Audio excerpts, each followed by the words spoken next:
اعوذ باللہ من الشیطان اللعین الرجیم بسم اللہ الرحمن الرحیم الحمدللہ رب العالمین اللہم صلی علی محمد و آل محمد۔ عزیزان گرامی، سلام علیکم ورحمۃ اللہ وبرکاتہ۔ استقبال کر رہی ہوں آپ سبھی کا میں سید نظر فاطمہ، چینل ون کے اس بہت ہی نئے پروگرام میں، نئے ٹاک شو میں، جسے ہم کہتے ہیں دی انڈر ریٹڈ نعمت۔ اس نام سے آپ سبھی اندازہ لگا سکتے ہوں گے کہ اس پروگرام میں ہم نعمتوں کا تذکرہ کریں گے، نعمتوں پر تبصرہ کریں گے۔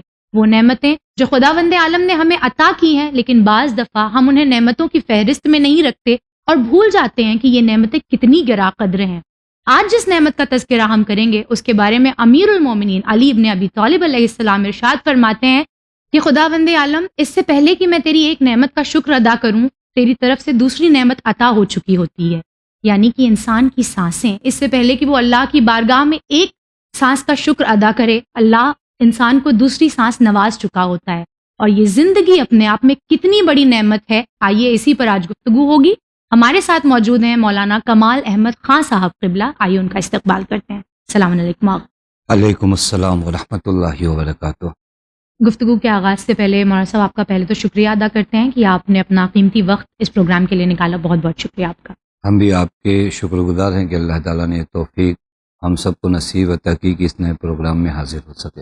آغا، ہم نے ابھی، اگر آپ نے نیوز بھی دیکھی ہو تو ایک بہت عجیب سی نیوز ابھی ہم لوگوں کے درمیان سے گزری، جہاں پر کسی ایک بیٹے نے اپنے والدین پر کیس کر دیا کہ مجھ سے پوچھے بنا مجھے کیوں پیدا کیا گیا۔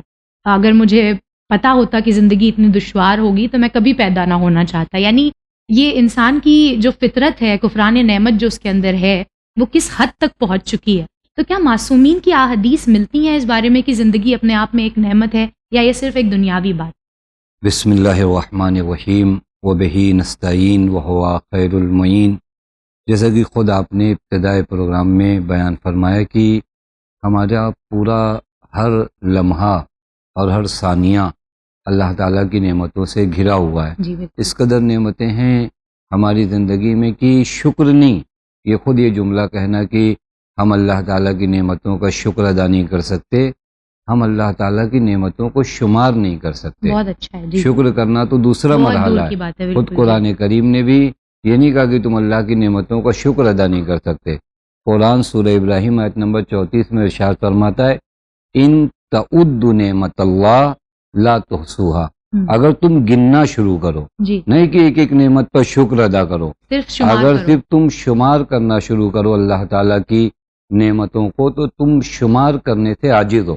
یعنی تمہارے بس کی بات نہیں ہے کہ اللہ کی جانب سے دی گئی نعمتوں کو تم کیا کرو، شمار کرو۔ جی، حتی اس سے بڑا ایک اہم مرحلہ حضرت امیر نے آ کر فرمایا کہ شکر کرنے والے بھی کوئی شمار کرنے والے بھی کوئی معمولی شمار کرنے والے نہیں، وہ جن کا کام ہی گننا ہو، جی، وہ جن کا کام ہی شمار کرنا ہو، یعنی کاؤنٹ کرنا جن کا کام ہو۔ جی، حضرت امیر فرماتے لا یحصی نعماءہ العادون، وہ لوگ جو اسپیشلسٹ ہیں اسی کام کے لیے کہ جن کو گننا آتا ہو، اکاؤنٹنٹ اکاؤنٹنٹ ہو، احسن تم، وہ اگر آ کر اللہ تعالیٰ کی نعمتوں کو شمار کرنا چاہیں تو وہ بھی عاجز ہیں۔ بس پہلا مرحلہ تو یہ ہے کہ نعمتیں بے حساب ہیں جو ہماری شمارش سے بھی عاجز ہیں۔ اب جو سوال تھا کہ واقعاً ہمارے جو یہ خود زندگی ہے جو اللہ تعالیٰ کی جانب سے ہمیں عطا ہوئی ہیں، یہ زندگی خود نعمت ہے یا نہیں ہے؟ میں آپ کی خدمت میں عرض کروں کہ دیکھیے کائنات میں جتنی نعمتیں آپ کو بعد میں ملتی ہیں، اسی نعمت زندگی کی وجہ سے ملتی ہیں۔ جان ہے تو جہان احسن تم، جان ہے تو جہان ہے، جان نہ ہو تو کوئی نعمت بھی میرے وجود تک نہیں آ سکتی۔ یہ نعمت زندگی ہے، یہ زمین ہے، اس نعمت زندگی پر اب تمام نعمتیں اللہ تعالیٰ کی آنا شروع ہوتی۔ خود قرآن مجید نے بھی اس جانب بڑا حسین انداز میں سورہ دہر میں ارشاد فرمایا هل اتی علی الانسان حین من الدہر لم یکن شیئا مذکورا، کیا انسان کو زمانہ یاد نہیں ہے کہ انسان پر ایک وقت ایسا بھی گزرا کہ وہ کچھ بھی نہیں تھا، قابل ذکر نہیں تھا۔ یعنی یہ زندگی نے سب سے پہلے آپ کو قابل ذکر بنایا۔ اب اس سے بڑی نعمت کیا چاہیے؟ ہم اپنی عام زندگی میں بھی جب کہیں جاتے ہیں تو ایک شکایت کبھی کبھار رشتہ داروں سے رہتی ہے، ارے ہماری جانب توجہ نہیں تھی، ہماری کوئی بات ہی نہیں ہو رہی تھی۔ آپ کے رشتہ داروں میں اگر آپ کی بات نہ ہو، کسی شادی میں آپ نہ جائیں، یا کسی اور فنکشن میں نہ جائے، آپ کے بارے میں کچھ نہ پوچھے، تو آپ کہتے ہیں ہم اس لائق بھی نہیں تھے کہ ہماری بات ہو. جی قرآن کریم جو اس مقام پر انسان سے کہہ رہا ہے کہ تم پر ایک دور ایسا گزرا کہ تم قابل ذکر نہیں تھے، ہم نے زندگی دیا، تمہیں قابل ذکر بنایا. معلوم ہوا کہ زندگی وہ عظیم نعمت ہے جہاں کے بعد انسان قابل ذکر ہوتا ہے. زندگی نہ ہو تو انسان قابل ذکر نہیں ہے. اب یہ عظیم نعمت جو قرآن کریم خود یعنی اس کو دہرا رہا ہے اس انداز میں کہ انسان یہ جو زندگی ہم نے تمہیں دیا، قابل ذکر بنایا، اس نعمت کی قدر کرو. میں ایک چیز آپ کی خدمت میں عرض کروں کہ واقعاً یہ زندگی کس قدر عظیم نعمت ہے. میں ایک روایت دیکھ رہا تھا، حضرت امیر جس روایت میں فرماتے ہیں کہ اے انسان تمہیں پتہ ہے تمہارے پاس سب سے قیمتی چیز کیا ہے؟ لیکن نعمت اور نعمتوں میں سب سے قیمتی چیز کیا ہے؟ حضرت امیر فرماتے عمر المرء لا قیمت لہ، انسان کی زندگی کی کوئی قیمت نہیں، انمول. اور یہ معصوم کے الفاظ ہیں. کبھی کبھار ہم شاعرانہ انداز میں خطیبانہ انداز میں کہہ دیں کہ اس کی کوئی قیمت نہیں ہے، وہ بات الگ ہے. کلام معصوم میں اگر یہ جملہ ہے کہ عمر المرء، ایک انسان کی عمر کی کوئی قیمت نہیں ہے، تو اس کا معنی معلوم ہے کہ یہ زندگی کتنی اہم ہے. حتیٰ بعض روایات میں ہے پیغمبر اکرم، میں زندگی کی نعمت کو بتاؤں اپنے ناظرین کو. ہم نے اس پروگرام کو لانا اس لیے سمجھا کہ ہم صبح سے شام دیکھتے ہیں اور میں خود بھی اس میں شمار ہوں. ہماری زبان پر یہ کلمات اکثر نکلا کرتے ہیں کہ ہم ہی پھنسنے تھے، نہ پیدا ہوتے نہ جھنجھٹ ہوتی. تو یہ سارے جملے جو ہیں کہ ہمیں اس بات سے ایک دم نظر انداز کر دیتے ہیں کہ ہم کتنی بڑی نعمت سے گزر رہے ہیں، کتنی بڑی نعمت اللہ تعالیٰ نے ہمیں عطا کیا. پھر ایک مقام پر پیغمبر اکرم صلی اللہ علیہ وآلہ وسلم ارشاد فرماتے ہیں قن علی عمرک اشح منکا علی درہمک و دینارک. پیغمبر فرماتے ہیں دیکھیں ہمارے یہاں دین میں ایک کنسیپٹ ہے، وہ یہ کہ کنجوس مت بنو، بخل مت کرو. پیغمبر فرماتے ہیں لیکن زندگی گزارنے میں کنجوسی کرو. پیغمبر فرماتے ہیں جتنا درہم و دینار خرچ کرتے وقت تم کنجوسی کرتے ہو، اس سے کہیں زیادہ اپنی عمر کو لے کر کنجوسی کرو. یعنی وہاں پر تمہیں بخل دکھانا ہے، وہاں تمہیں کنجوسی دکھانا ہے. یہ اور شاید یہی اس نعمت کو نہ سمجھنے کی وجہ سے بہت اچھا پروگرام آپ لوگوں نے رکھا کہ پہلے ہی مرحلے میں میں اپنی زندگی کو سمجھوں کہ یہ نعمت ہے. میں جن چیزوں کی ویلیو جانتا ہوں ان کو سوچ سمجھ کے خرچ کرتا ہوں، لیکن جہاں چیز کو مجھے پتا ہو کہ نایاب ہے، کمیاب ہے، تو پھر اس کا اگر کوئی رشتہ دار بھی ہم سے مانگتا، اگر آپ کے گھر پہ کوئی عتیقہ اور کوئی ایسا قیمتی سامان ہو، کوئی سے یوں بھی مانگنے آئے تو آپ دیتے بھی، اس کے بعد ہزاروں مرتبہ سے تاکید کرتے دیکھیے ٹوٹے نہ، خیال رکھیے گا، ہم نے اپنی جان کے برابر اس کو سمجھا، اور نہ جانے کیا کیا کہتے. لیکن سب سے ایزی چیز جو کائنات میں خرچ کی جاتی ہے وہ عمر ہے. کیوں؟ کیونکہ اسے ہم نے ابھی تک نعمت نہیں سمجھا، اسے سمجھا ہی نہیں کہ اس کی قیمت کیا ہے. جب تک اسے ہم نعمت سمجھتے ہیں تب تک بہت عمر نکل چکی ہوتی ہے، بہت دیر ہو جاتی ہے کہ ہم گزشتہ ایک نعمت کا سرمایہ لٹا چکے ہوتے ہیں، اور اس گزشتہ لٹانے کی وجہ سے آئندہ بھی لٹانا پڑتا ہے، کیونکہ گزشتہ زمانے میں ہماری عادت زمین خراب ہو چکی. تو پیغمبر فرماتے ہیں اپنی عمر کے سلسلے میں اس قدر دھیان رکھو کہ گویا تم درہم و دینار کی نسبت جتنا خیال نہیں رکھتے. ایک دیگر مقام پر پیغمبر فرماتے ہیں کہ عجب جملہ ہے، واقعی زندگی کی نعمت کو سمجھیں. اہل جنت کبھی ندامت نہیں کرتے، چونکہ جس کو جنت مل گئی وہ کیوں نادم ہوگا؟ اب وہ جنت میں احسن تم جنت میں. لیکن بعض لوگ پیغمبر فرماتے ہیں انا اہل الجنہ لا یندمون علی شیء. جب انسان جنت میں پہنچا ہر طرف نعمتوں کا ہجوم ہے، جنت تو نعمتوں کی جگہ ہے، وہاں پر بھی انسان کو ندامت ہوگی. پیغمبر فرماتے ان اہل الجنہ، اہل جنت کسی چیز پہ ندامت نہیں کریں گے دنیا میں سے کیا کیا چھوٹ گیا، الا سوائے اس چیز کے علی ساعۃ مرت بہم فی الدنیا لم یستر اللہ فیہا، سوائے ان لمحات کے جو انہوں نے یوں ضائع کیا، اللہ کا ذکر نہیں کیا، کیونکہ اتنی بڑی نعمت تم کو ملی تھی، اس نعمت کو یوں گزار دیا. اب آپ غور کریے کہ واقعی زندگی کس قدر عظیم نعمت ہے. میں واقعی عرض کروں اور ناظرین کی خدمت میں کہ زندگی جو آپ کو ملی ہے یہ عشق کے ساتھ گزاریے، عاشقانہ انداز میں گزاریے. اور آپ غور کریے ذرا سے کہ اگر یہ نعمت نہ ہو، یعنی زندگی کی نعمت نہ ہو، تو آپ بہت سے رشتوں سے محروم ہیں. بلکہ یوں کہا جائے شاید بہت اچھا مرحلہ ہو جائے. مثلا میرے لیے امام وقت اجل اللہ تعالیٰ فرجہ شریف معین فرما دیں کہ آپ کو اس شہر میں رہنا ہے، جیسا کہ بعض اوقات ائمہ نے اپنے بعض اصحاب کے لیے معین بھی فرمایا. احمد ابن اسحاق قم سے نکلنے لگے، زکریا ابن آدم، تو امام حسن عسکری نے کہا نہیں تمہیں قم میں رہنا ہے. کہا مولا یہاں کے لوگ جھوٹ بولتے ہیں. کہا نہیں پھر بھی تم ان کے درمیان رہو، کیونکہ تمہاری وجہ سے بہت اس قوم کو فائدہ ہے. بیٹھ کے اگر فرض کرے میرے لیے امام وقت معین کرے کہ آپ کو فلاں شہر میں رہنا ہے، فلاں آدمی کے ساتھ رہنا ہے، فلاں آدمی آپ کا پڑوسی ہوگا، اور یہ تمام چیزیں معین کر دیں. اب وہاں پہ ذرا سی مشکلات اور سختیاں بھی آئیں گی، تو یہ سوچ کے رہوں گا کہ میرے امام نے میرے لیے معین فرمایا ہے اس طرز زندگی کو. کچھ نہیں ہو سکتا. اب میری ڈیوٹی اور میرا وظیفہ یہی ہے. یہ اگر ناظرین سمجھ جائیں تو اب اس زندگی کو غور کریں کہ میرے خدا نے میرے لیے مقرر کیا ہے، یہ معین کیا ہے. اس زندگی کو میں اس خدا کے رحم و کرم پہ گزار رہا ہوں جو میرا خدا رحیم بھی ہے، کریم بھی ہے اور حکیم بھی ہے.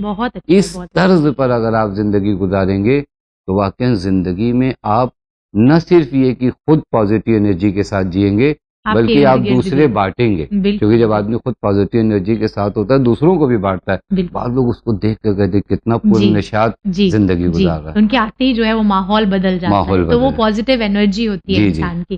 اور یہ ایک نیا نظریہ مجھے لگتا ہے بہت ضروری ہے آغا، کیونکہ آپ نے جیسا بہت اچھا نقطۂ نظر آپ نے یہاں پر دیا کہ ہر کسی کو ہم دیکھتے ہیں، ہر کوئی تو زندہ ہے ہی، تو ہمیں وہ کوئی نایاب چیز نہیں لگتی ہے. لیکن جب ہم اسے اس نظریے سے دیکھیں گے کہ نہیں، ہمیں ایک پلان کے تحت بھیجا گیا ہے، تمہیں یہاں رہنا ہے، یہ کرنا ہے، ان لوگوں سے یعنی یہ آپ کے لیے ڈیزائن کر کے بھیجا گیا، تو آپ سمجھیں گے کہ یہ ایک پروجیکٹ ہے جو اللہ کی طرف سے آپ کو دیا گیا. میں آپ کی خدمت میں بہت اچھی جانب متوجہ کر رہا ہے. دیکھیے دنیا میں جو کہتے ہیں اتفاق ہو گیا، دنیا میں کوئی چیز اتفاق نہیں. بہت اچھے. حتیٰ وہ مصیبت جو آپ کے اوپر ہوتی ہے وہ بھی اتفاقی نہیں ہے. کیونکہ مصیبت کے اگر ورڈ کو دیکھیں نا، جو روٹ ورڈ ہے اصابت کا معنی کرتے. جب آپ تیر کہیں پھینکیں نا اپنے ہدف پہ جا کے لگے تو اس کو عربی میں کہتے اصابت. اچھا. اور یہیں سے مصیبت ہے. یعنی یہ مصیبت کا تیر بھی جو آیا تمہارے ہی لیے آیا تھا. کیا بات. تمہارے یعنی ہم جو یہ کہتے ہیں ہم ہی ملے تھے، آپ ہی کے لیے وہ تیر آیا تھا کہ اب اس امتحان کے مرحلے میں آپ کیا کرو گے. اسی لیے قرآن کا اذا اصابتہم مصیبہ، جب مصیبت کا تیر تمہیں لگے وہاں تمہاری کنڈیشن ہم کو دیکھنا ہے کہ تم کفران نعمت کرتے ہو یا اللہ تعالیٰ کے اس مرحلے پہ آگے صبر کرتے ہو. زیادہ زندگی ایک ڈیزائن شدہ زندگی ہے. ہاں اس کو اگر زیادہ اگر آپ کو قدر جاننا ہے نا، میں آپ کی خدمت میں عرض کروں، دیکھیے جب انسان اس دنیا سے جانے لگتا ہے اس انسان سے کوئی کہنا کہ آپ کو 5 لاکھ روپے ہم لیں گے، 5 منٹ اور زندہ رکھیں گے، وہ انسان اس 5 لاکھ کو دینے کو تیار ہو جائے گا. حتیٰ یہ زندگی اتنی اہم ہے. میں ناظرین سے عرض کروں اس کو جا کر ذرا مشاہدہ کریں، چونٹیوں کو دیکھیں، چھوٹے چھوٹے حشرات کو دیکھیں، جانوروں کو دیکھیں. یہ بھی اپنی زندگی بچانے کے لیے کتنی صحیح و تلاش کریں. جب قصاب ایک بکری یا بکرے کو لے جاتا ہے، اس طرح کے مرحلے آپ دیکھیں. یعنی یہ عجیب نعمت ہے، اللہ نے فطرت میں رکھا ہے اس کو بچانا، جس کو بچانے کے لیے انسان ہر ممکن کوشش کرتا ہے. یہ اور بات ہے کہ مچھلیوں کی طرح ہم پانی میں جب تک رہتے ہیں تو احساس نہیں کر پاتے کہ ہم پانی میں ہیں، جہاں نکلے وہاں تڑپتے ہیں. جب یہ زندگی جانے لگتی ہے تو پتہ چلتا ہے کہ جب اتنی بڑی نعمت سے محروم. بہت عمدہ آغا، بہت عمدہ. لیکن آغا اگر ہم توجہ کریں تو آئمہ معصومین کی بہت سی ایسی احادیث بھی ملتی ہیں جہاں زندگی لفظ صحیح ہوگا یا دنیاوی زندگی کی مذمت بہت زیادہ کی گئی ہے کہ دنیا میں مشغول نہ ہو جانا، اور یہ دنیا تو کھیل تماشا ہے، اور جس نے دنیا لے لی اس نے آخرت کھو دی. یعنی ہم بہت سی احادیث ایسی دیکھتے ہیں جہاں دنیاوی زندگی کی بہت مذمت کی گئی ہے. تو یہ تضاد کیوں پایا جاتا ہے؟ جہاں ایک طرف زندگی کو ایسی بہترین نعمت بتایا جا رہا ہے، وہیں دوسری طرف اس کی اتنی مذمت ہے، تو یہ تضاد، یہ کانٹرڈکشن کیوں ہے؟ حسن تم دیکھیے اس سوال کے بھی جواب کو میں آپ کے سوال ہی سے نکال سکتا ہوں کہ آپ نے کہا دنیاوی زندگی. ہمارے یہاں کہتے ہیں زندگی کو قرآن نے کہیں برا نہیں کہا. میں 2-3 آیت آپ کی خدمت میں عرض کروں. سورہ حدید آیت نمبر 20 میں قرآن کریم کا ارشاد ہے اعلموا انما الحیات الدنیا، دنیاوی زندگی. یہ جو دنیاوی زندگی ہے، لعب کھیل ہے، لہو تماشا ہے، زینت زینت ہے، تفاخر ایک دوسرے پہ فخر فروشی ہے، وہ تکاثر، مال جمع کرنا، اولاد جمع کرنا. حتیٰ یہ آیت کریمہ میں ناظرین سے عرض کروں گا کبھی جا کر دیکھیے، انسان کی دنیاوی زندگی کو بانٹ دیا ہے. بچپنا ہے تو کھیل ہے، تھوڑا سے نوجوان ہوئے تو لو ہے، تھوڑا سے جوان ہوئے تو زینت ہے، اپنے آپ کو کیسے بال رکھنا ہے، اور تھوڑا سے اور بڑے ہوئے تو تفاخر ہے، ہمارے پاس یہ ہے، تمہارے پاس کیا ہے. اور جب بڑھاپا آ جاتا ہے تو تکاثر ہے کہ ہمارے پاس اتنا مال جمع کر لیتے ہیں. یہ پورے قرآن نے بانٹ دیا ہے ایک آیت کے پورے. احسنتم، خود یہ مرحلہ. پھر اس کا دوسرے مقام پہ قرآن سورہ عنکبوت آیت نمبر 64 میں ارشاد کرنا وما هذه الحیات الدنیا، مرحلہ اسی لفظ پر ہے، زندگانی دنیا جو ہے یہ کچھ نہیں ہے سوائے لہو و لعب کے. اسی طرح دیگر مقامات پر بھی قرآن کریم فرماتے یہ دنیاوی زندگی، یہ دنیاوی زندگی ایک اہم مرحلہ ہمیں متوجہ کراتے کہ زندگی جو تم کو دنیا میں دی گئی ہے یہ تمہاری صرف زندگی یہی نہیں ہے. یہ دیکھیں تھوڑا سے ہم زندگی کو سمجھیں، دائرہ زندگی کیا اسی دنیا تک ہے یا زندگی وگرنہ اگر اسی دنیا کا ہوتا تو حیات الدنیا، دنیا کی زندگی، یعنی اس کے معلوم ہے کہ ایک حیات اور ہے. یہ زندگی اگر تم نے وسیلے کی طرح گزاری تو تم کامیاب ہو. اگر اسی زندگی کو تم نے مقصد اور ٹارگیٹ بنا لیا تو بات ختم ہو گئی. پھر یہ لہو بھی ہے، لعب بھی ہے. ایک جملہ حضرت امیر پر ہماری جانیں قربان ہو جائے کہ مولا نے بڑے چند لفظوں میں دنیا کی مذمت اور مدح دونوں کیا. حضرت فرماتے من ابصر بہا بصرت ہو، جو دنیا کے ذریعے عبرت لے یہ دنیا اس کی آنکھ کھول دیتی ہے. ومن ابصر الیہا، اور جو پوری نظر صرف دنیا کی طرف رکھے تو آمد ہو، یہ دنیا اسے اندھا کر دیتی ہے. یہ دو لفظ ہے بہا و الیہا. اگر بہا بن جائے یہ دنیاوی زندگی تو پھر یہ سرمایہ آخرت ہے. الیہا بن جائے کہ جو کچھ ہے ہوتا ہے نا، ارے ایک ہی زندگی ہے، جی لو یہ الیہا ہے. یہ الیہا ہے تو مولا فرماتے پھر یہ تمہیں اندھا کر دے گی.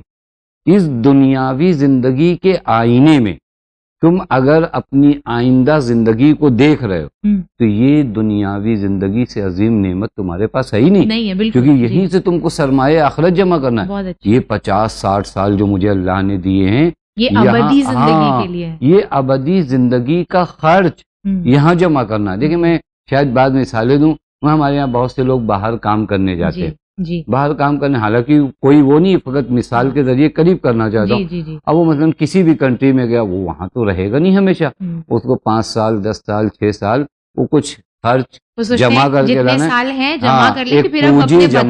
اپنے وطن میں آ کے اس کو کیا کرے گا، وہ ایک تجارت کے لیے اس کے پاس ایک اچھی پونجی ہو جائے تاکہ وہ تجارت کرنے. اب وہاں اس سے کوئی کہے کہ نہیں یہاں گزارو زندگی، یہ بہترین ملک ہے، یہاں کے ہوٹلز ہیں، یہاں کے پارک ہے، یہاں کے یہ ہے. آپ کہو گے نہیں میں اپنے بال بچوں کو چھوڑ کے آیا ہوں، مجھے یہاں سے پونجی جمع کرنا ہے، میرا یہ وطن نہیں ہے. وہاں پر آپ دیکھیے کم کھاتا ہے آدمی، اس سے کسی کوئی کہے کہ نہیں اچھے ہوٹل میں رکے، کہتے نہیں ہم لوگ 10 لوگ ایک کمرے میں رہ لیں گے. نیند کم کر لیتا ہے کہ زیادہ سے زیادہ کام کر لے، تمام چیزیں کرتے اسی دنیا میں کرتے، اسی دنیا میں کرتے. کیوں؟ کیونکہ ہم کو پھر اپنے وطن لوٹ کر آنا ہے، وہاں کا کمایا ہوا یہاں پہ خرچ کرنا. یہ توجہ فرمائیے، یہ ایک مثال دی ہے فقط قریب کرنے کے بہت اچھی مثال. یہ 60 سال 70 سال اللہ تعالیٰ نے ہم کو حیات دیا، اور اللہ تعالیٰ نے باہر کے ملکوں میں شاید آپ کو کمانے نہ دیا جائے، اتفاق سے اللہ نے 70 سال کی جو عمر دی وہ آپ کو بہانے پہ کمانے کا بہانہ دیا. کہ ایک گلاس پانی اگر کوئی خاتون اپنے شوہر کو پلاتی ہے اس کے اوپر جنت واجب ہے. کیا بات. ایک گلاس پانی اگر کوئی خاتون اپنے شوہر کو پلاتی ہے اس کو 1 سال کی نماز کا ثواب ہے. دیکھیے یہ آپ کا زاد ہر موقع پر. مثلا اگر بعض روایات میں کہ ایک مرد اگر اپنی خاتون کے پاس تھوڑی دیر یوں ہی بیٹھے، یعنی دنیاوی باتیں کریں، یعنی کوئی دین کی باتیں نہ کرے، کیا پکا ہے کیا بنایا ہے، پیغمبر فرماتے ہیں شوہر کا اپنی زوجہ کے پاس بیٹھنا میرے نزدیک اعتکاف مسجد نبوی سے زیادہ افضل ہے. اب دیکھیں یہ ہمارے لیے یہ سب آفر ہیں اس 60-70 سال کی زندگی میں. اب اگر میں پوری نظر یہاں پہ کر لوں تو میں تو یہیں کا رہ گیا.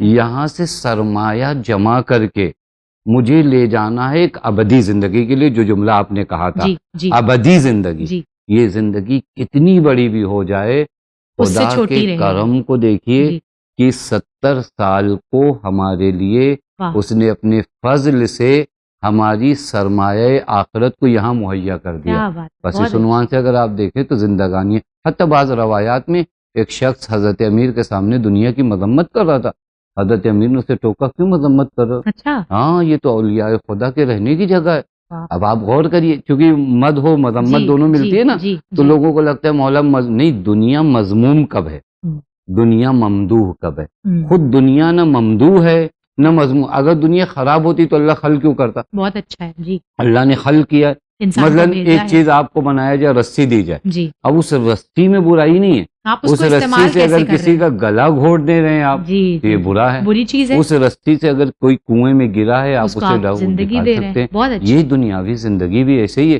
اگر آخرت کے لیے جیا جا رہا ہے تو یہ دنیاوی زندگی سے بہتر کوئی زندگی نہیں ہے، لیکن اگر اسی کی جانب نظر کی جا رہی ہے تو پھر یہ زندگی جو ہے انسان کو اندھا کر دیتی ہے۔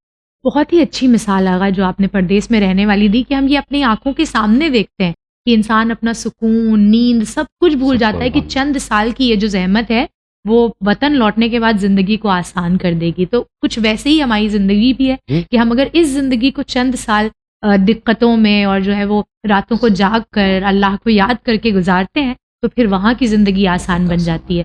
آغا سوال میرا یہ ہے کہ شاید اس کا جواب ہمارے ناظرین جانتے بھی ہوں گے، مگر میں چاہ رہی ہوں کہ ہم اس کے روٹ کاز کو جاننے کی کوشش کریں۔ کیا وجوہات ہوتی ہیں کہ انسان زندگی کو جو ہے وہ کوسنے لگتا ہے؟ اور جیسے میں نے کہا کہ ہم جو کلمات ادا کرتے ہیں، کیا وجہ ہوتی ہے کہ انسان اس نعمت کا کفران نعمت کرنے لگتا ہے اور اس کو نعمت نہیں جانتا ہے؟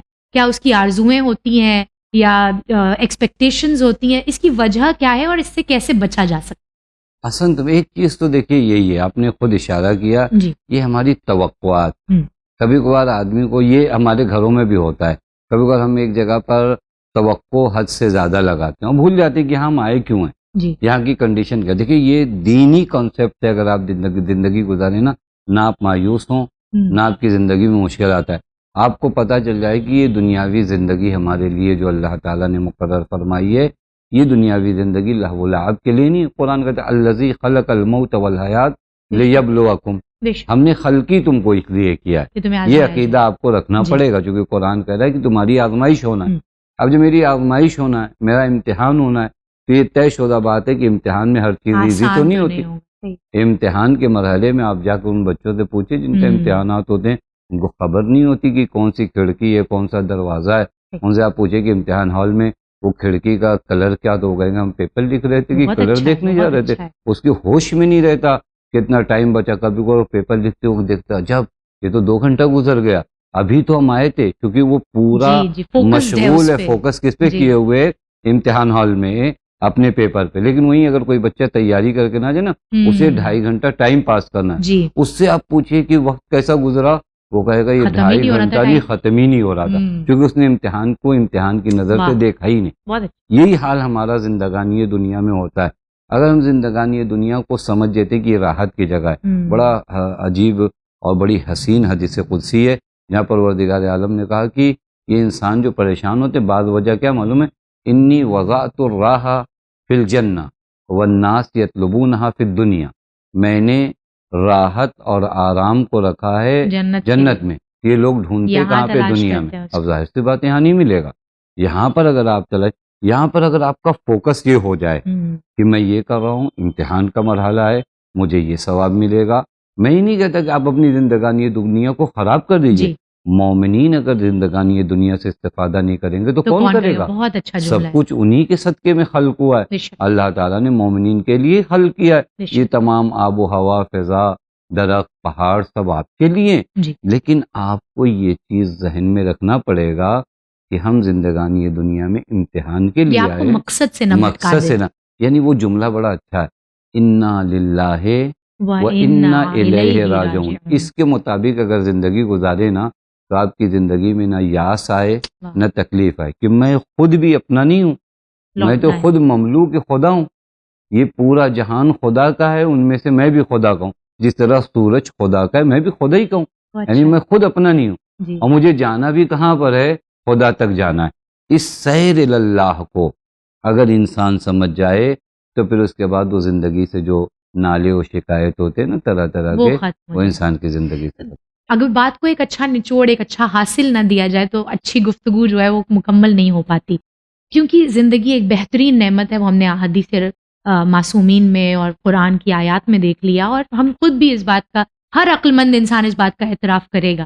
تو نعمت کا حق یہ ہوتا ہے کہ اس کا شکر بجا لایا جائے. زندگی جو اپنے آپ میں نعمت ہے، اس کا شکر ادا کرنے کے لیے کیا طریقے اللہ اور معصومین نے ہمیں بتائے؟ یعنی جہاں اللہ یہ کہتا ہے کہ تم شکر ادا کرو تو ہم اس میں اضافہ کریں گے، تو زندگی کا بہترین استعمال کیسے کیا جائے؟ دیکھیے اس کے لیے قانون عام ہے نہ زندگی کا، ہر نعمت کا. مولا متقیان علیہ الصلوۃ والسلام، چونکہ حضرت امیر ایک ایسا قانون بتاتے جو کبھی نہیں ٹوٹتا. حضرت امیر فرماتے ہیں شکر کل نعمت، ہر نعمت کا شکر کیا معلوم ہے؟ الورع عن محارم اللہ، اس نعمت کو ان چیزوں میں خرچ نہ کرو جو اللہ نے حرام قرار دیا. زندگی کو بھی وہاں مت خرچ کریے. آپ زندگی کبھی، دین نے آپ کو، ان میں بار بار اپنے نوجوان بچوں سے کہوں کہ کبھی دین آپ کو دعوت نہیں دیتا کہ آپ پہاڑوں پہ جاؤ، ایک جھوپڑی بناؤ، تمام لذات دنیاوی سے اپنے آپ کو محروم کر لو، کوئی اچھی چیز نہ پہنو، کوئی اچھی چیز. یہ دین آپ کا نہیں ہے. آپ کا دین بس آپ سے اتنی ڈیمانڈ رکھتا ہے کہ زندگی کو حرام الہی میں صرف نہ کرو. بہت اچھا ہے. جہاں حرام ہے وہاں سے آپ کو دور رہنا ہے. حتیٰ اس زندگی کو اگر آپ آئیں، میں ایک جملہ دعائے مکارم الاخلاق کا عرض کروں تاکہ یہ جلسہ ہمارا حضرت کے کلمات نورانی سے بابرکت ہو جائے. امام سجاد علیہ الصلوۃ والسلام نے بڑی حسین دعا کی ہے، اور شاید یہاں سے آپ کے سوال کا جواب اور واضح مل جائے. مولا فرماتے ہیں، دعا ہے، دعائے مکارم الاخلاق کو بہت حسین دعا ہے. حضرت فرماتے ہیں اللہم امیرنی، میرے اللہ مجھے حیات دے، مجھے حیات دے، ما کان عمری بذلتن فی طاعتک، یعنی مجھے زندہ رکھ، زندہ رکھ. کب تک؟ جب تک میری زندگی تیری اطاعت میں گزرے. دیکھیں یہاں سے یہ بھی ثابت ہو گیا زندگی نعمت ہے. مولا مطالبہ کر رہے ہیں، بالکل مولا مانگ رہے ہیں کہ میرے اللہ امیرنی، مجھے زندہ رکھنا، لیکن ما کان عمری بذلتن فی طاعتک، جب تک تیری اطاعت میں ہو. فَإِذَا كَانَ عُمَرِي مَرْتَعًا لِلشَّيْطَانِ فَاقْبِضْنِي إِلَيْكَ، لیکن جس دن میری زندگی شیطان کے لیے چراگاہ بن جائے، یعنی میری زندگی کا کنٹرول شیطان کے ہاتھوں میں آ جائے، مجھے اپنی جانب بلا لے. بس یہاں سے اگر آپ دیکھیں کہ زندگی کی نعمت کا شکر یہ ہے کہ یہ زندگی جس نے دی ہے اسی کے فرمان کے مطابق گزرے. زندگی خدا نے دی ہے، خدا جن چیزوں کو کہے کرنے کو وہ کریے، جن سے منع کرتا ہے وہ رک جائیے. اس سے آسان اور کچھ ہو نہیں سکتا ہے. بہترین ہے آغا، بہت بہترین ہے. اللہ آپ کو بہترین جزا سے نوازے، آپ کی حیات میں اور برکت دے، اور پروردگار عالم آپ جیسے علماء کا سایہ ہمارے سروں پر بنائے رکھے. بہت بہت شکریہ آپ کا. عزیزان گرامی، یہ زندگی اپنے آپ میں ایک ایسی شے کہ اولاد آدم میں سے مفسرین، علماء شروعات سے لے کر اب تک جس کی گتھی نہیں سلجھا پا رہے ہیں، اس کو معصومین نے ایک جملے میں آسان کر دیا. یہ زندگی کامیاب ہے اگر اللہ کی اطاعت میں گزاری جائے، اور یقیناً کیسا بہترین دین پروردگار عالم نے ہمیں دیا ہے کہ جو ہمیں لطف زندگی سے نہیں روکتا ہے، بلکہ صرف اور صرف ان چیزوں سے روکتا ہے جس میں واقعاً ہمارا ہی نقصان ہے. تو انشاءاللہ اس پروگرام کے تحت ہماری یہی کوشش ہے کہ انسان اپنی نعمتوں کو پہچانے، اور نہ صرف یہ کہ پہچانے بلکہ اس کا شکر ویسے ادا کرے جیسے پروردگار عالم ہم سے توقع رکھتا ہے. اور اگر ہم یہ کرنے میں کامیاب ہو جاتے ہیں تو یقیناً نہ صرف ایک بہترین کامیاب معاشرہ تعمیر ہوگا بلکہ آخرت بھی کامیاب ہو جائے گی. دوبارہ حاضر خدمت ہوں گے انڈر ریٹڈ نعمت میں کوئی اور نعمت زندگی لے کر. بنے رہیے چینل ون کے ساتھ. فی امان اللہ.